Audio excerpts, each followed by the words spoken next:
Hi friends, আশা করি ভালো আছেন। আজকে এই ভিডিওটা দুটি টিপস থাকবে। প্রথম টিপসটি হলো এই গটি প্যান্টটি কাটিং করার সময় কিভাবে পট্টি পারফেক্টলি কাটিং করতে হবে এবং কি সেলাই করার সময় ফিনিশিং সহকারে কোয়ালিটি সম্পূর্ণভাবে কিভাবে একটি পট্টি সেলাই করলে প্যান্টের সাথে খুব সুন্দরভাবে ফিটিং হবে সেটা দেখাবো আজকে এই ভিডিওর মাধ্যমে। ফ্রেন্ডস, আপনি যদি আমার চ্যানেলটাকে সাবস্ক্রাইব করে থাকেন তাহলে অসংখ্য ধন্যবাদ। আর যদি এখনও সাবস্ক্রাইব না করে থাকেন তাহলে প্লিজ আমার চ্যানেলটি সাবস্ক্রাইব করে বেল বাটনটি বাজিয়ে দিন। ভিডিওটার সাথেই থাকুন। প্যান্টটি কাটিং করার জন্য কাপড় নিয়ে নিলাম। লম্বার মাপটা ধরে নিলাম। কাপড়টি আছে 15.5 ইঞ্চি, পাশে আছে 11.5 ইঞ্চি। আমি এখন সেলাইয়ের জন্য একটি দাগ দিয়ে দিলাম।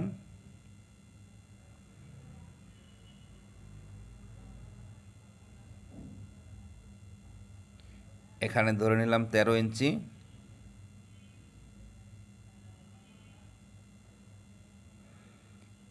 বাকিটুক যা আছে ওইটা রাবারের জন্য রেখে দিলাম 1.5 ইঞ্চি। পাশে ধরে নিলাম 11.5 ইঞ্চি থেকে 11 ইঞ্চি। এখানে আরেকটি দাগ দিয়ে দিলাম।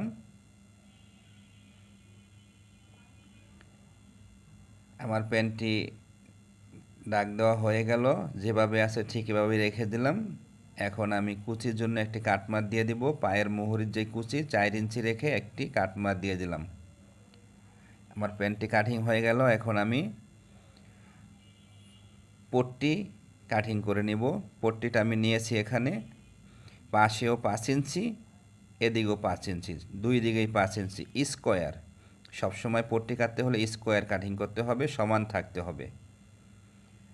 যাই হোক, আমার পট্টিটা কাটিং আমি আর করলাম না, এখান থেকে এভাবে নিয়ে নিলাম।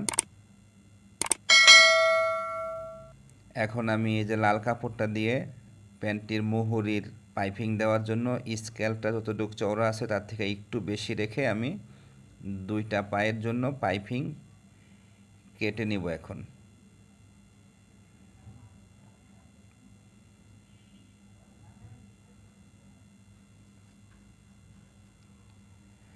পাইপিং দুইটা কাটা হয়ে গেল। এখন যতটুকু মাপটা ধরে নিতেছি, মাপ অনুযায়ী আমি এটাকে কেটে নিব।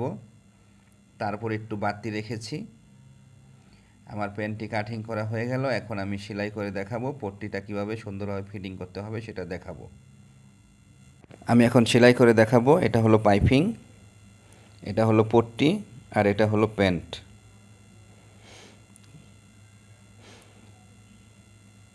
সর্বপ্রথম আমি আবার 4 ইঞ্চিতে যেখান থেকে কুচি হবে সেটা একটু দেখে নিলাম। আমি এখন সর্বপ্রথম নিচের মুহুরির কুচি দিয়ে নিব।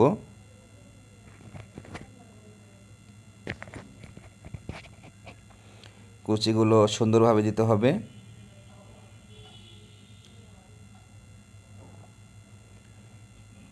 এখন আমি লাল কাপড়টা পাইপিংয়ের কাপড়টা নিচে রেখে উপরের কুচির কাপড়টা দিয়ে সেলাই করে নিতেছি।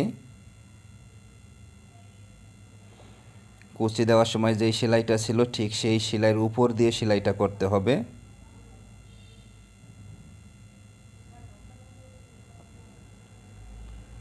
আমি বাড়তিটা কেটে নিলাম।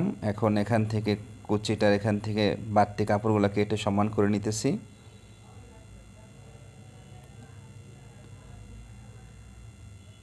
আমি এখন এই পাইপিংটাকে লাল কাপড়টাকে প্রথমে একটি ভাঁজ দিব, তারপরে আরেকটি ভাঁজ দিয়ে চিকন করে সুন্দরভাবে সেলাই করে নিতেছি। সেলাইটা লাল কাপড়ের উপরে উঠবে না এবং কি বেশি গ্যাপেও থাকবে না। একেবারে লাল কাপড়টা ঘেঁষে ঘেঁষে সেলাইটা দিতে হবে সুন্দরভাবে, নিখুঁতভাবে।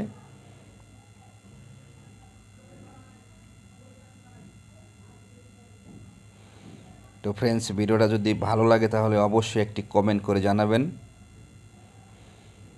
আমি এখন এই পট্টিটা জয়েন করে দেখাবো। এই যে পাইপিং থেকে একটু নিচে সুন্দরভাবে এভাবে ধরে সেলাই করে নিলাম এবং কি একটি লব সেলাই দিয়ে নিব, চাপ সেলাই লবে। আমার পট্টিটা এক সাইড সেলাই হলো। দ্বিতীয় সাইডটা প্যানের এভাবে ধরে এভাবে একটু কাটমার করে নিলাম। পট্টি যতটুকু আছে অতটুক ওই কাটমারের সাথে পট্টির এই মাথাটা মিলিয়ে আমি এখন এই সাইডটাও সেলাই করে নিব। এভাবে পট্টিটা যদি আপনি সেলাই করেন তাহলে কোনো সময় পট্টি ছোট বড় হবে না। পট্টি সেলাইয়ের সময় কোনো কাপড় ছোট বড় হবে না। তা আমি সেলাইটা করে ফেললাম।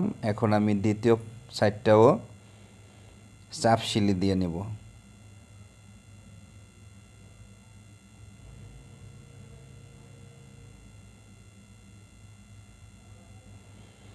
আমার একটা চাপ সিলি দেওয়া হয়ে গেল। আমার একটি পায়ের পট্টি জয়েন করা হয়ে গেল, সেলাই করা। এখন দ্বিতীয় সাইড থেকে আমি সেলাই করে নিব। দেখুন আমার পট্টিটা এখনও ঠিক পারফেক্ট আছে। আপনি এভাবে সেলাই করলে একবারে পারফেক্টই হবে, কোনো দরকার কাপড় ছোট বড় হবে না। আবার ঠিক একইভাবে দ্বিতীয় পায়ে এভাবে একটু নিচে ধরে বাস এভাবে সেলাই করতে হবে। সেলাই হয়ে গেল। আমি এখন এটাকে চাপ সিলি দিয়ে নিব।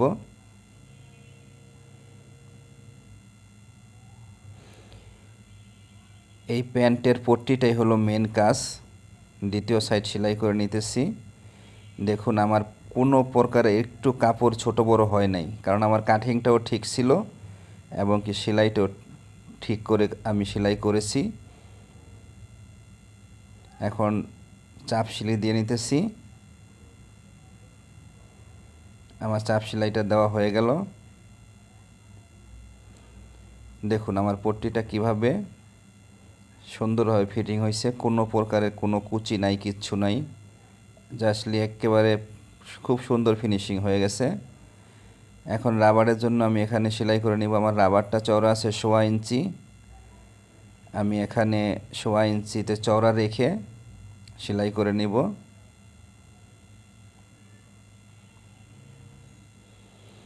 সব জায়গায় 1.25 ইঞ্চি রেখে পুরাটা সেলাই করে নিলাম।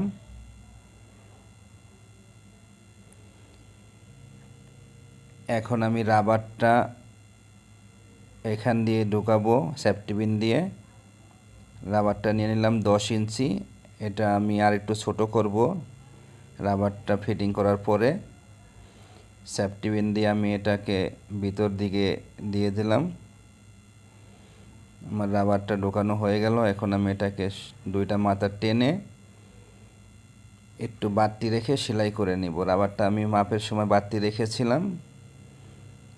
আমি এটাকে 1.5 থেকে 2 ইঞ্চির মতো বড় রেখেছিলাম। এটা এখন কাটার জন্য কেটে ফেললাম।